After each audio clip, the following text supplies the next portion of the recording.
Assalamualaikum warahmatullahi wabarakatuh. Kembali lagi ke channel kami. Saya ucapkan banyak terima kasih yang telah mengklik dan menonton video kali ini.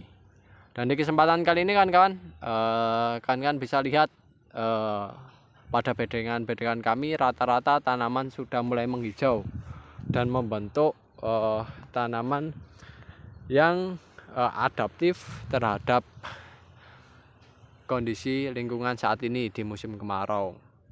Nah, tanaman hijau ini pastinya ada faktor-faktor eksternal yang membuatnya hijau. Nah, tanaman yang hijau tersebut itu menandakan klorofil pada tanaman tersebut kondisinya bagus.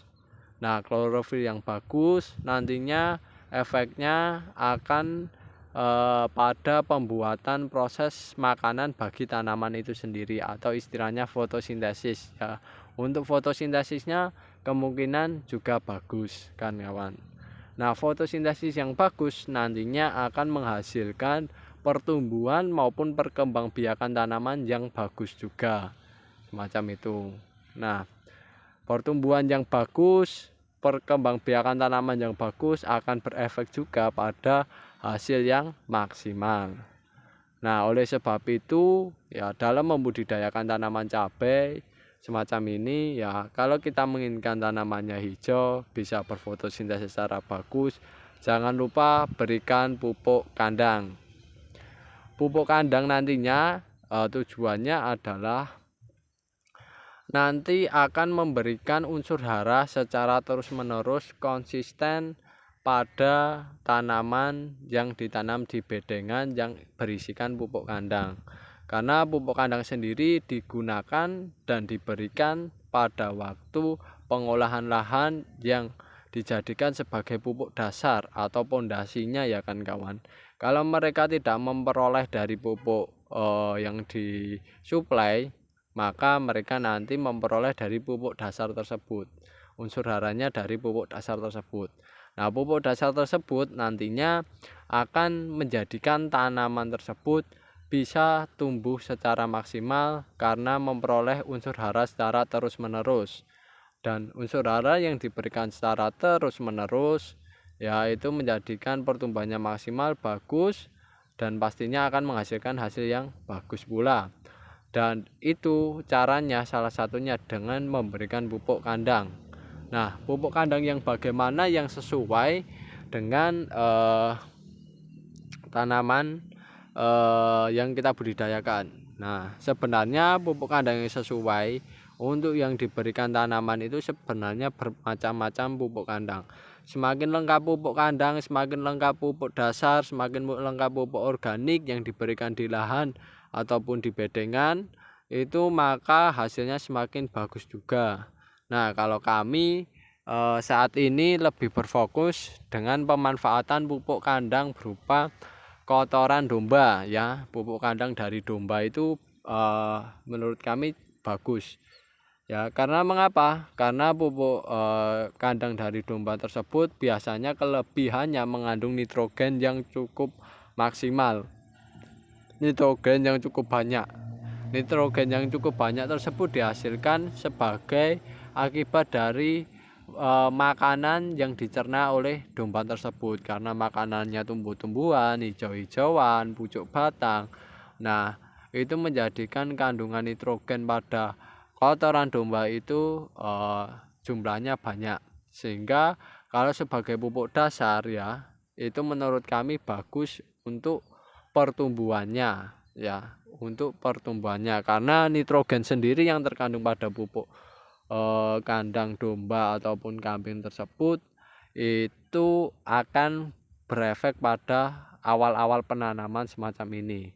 Efeknya apa? Pertumbuhannya cepat kawan-kawan ya, apalagi masa vegetatif lah ya, istilahnya masa vegetatif itu tanaman pertumbuhannya cepat kalau diberikan pupuk kandang tersebut, dan tanaman kondisinya hijau-hijau semua kan kawan, semacam itu.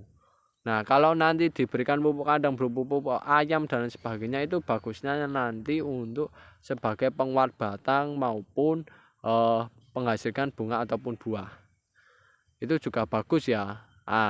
Alangkah baiknya kalau kalian memiliki pupuk kandang bisa dimix semacam itu ya antara pupuk domba dengan pupuk ayam itu dimix, hasilnya luar biasa bagus kan kawan. Semacam itu. Karena kami yang di sini tersedianya adalah pupuk kandang berupa pupuk domba, maka yang kita pergunakan adalah pupuk domba kan kawan. Semacam itu. Sehingga dalam proses membudidayakannya kita tetap menggunakan pupuk domba saja. Hanya saja kalau ada pupuk kandang dan lain sebagainya selalu kita campurkan kan kawan. Ya, sebagai tambahan dari pupuk yang nantinya akan dipergunakan dalam penyediaan unsur hara bagi tanaman. Semacam itu kan kawan. Dan pupuk kandang atau pupuk dasaran itu harus diberikan dan wajib diberikan, apalagi organik kan kawan, wajib diberikan. Jangan hanya mengandalkan kimia. Kalau pupuk organik wajib diberikan karena apa? Karena efeknya bagi tanah itu cukup bagus kan kawan. Semakin lama diberikan, semakin banyak diberikan, maka semakin subur pula nanti tanahnya. Akan tetapi kalau pupuknya diberikan dalam kondisi belum maksimal, nah itu biasanya akan menimbulkan efek tersendiri. Maka dari itu saran saya pemberian pupuk untuk memaksimalkan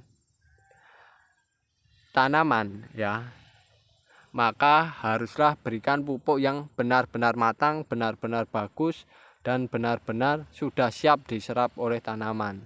Dan jangkanya kan kawan, pemberian pupuk kandang itu jangka efeknya itu jangka panjang, tidak jangka pendek ya. Jadi bisa berefek hingga 1-2 bulan ya kedepannya lah ya, semacam itu. Yang jelas kan kawan berikan secara terus menerus, nanti lama-kelamaan akan bagus karena jangkanya jangka panjang, tidak jangka pendek.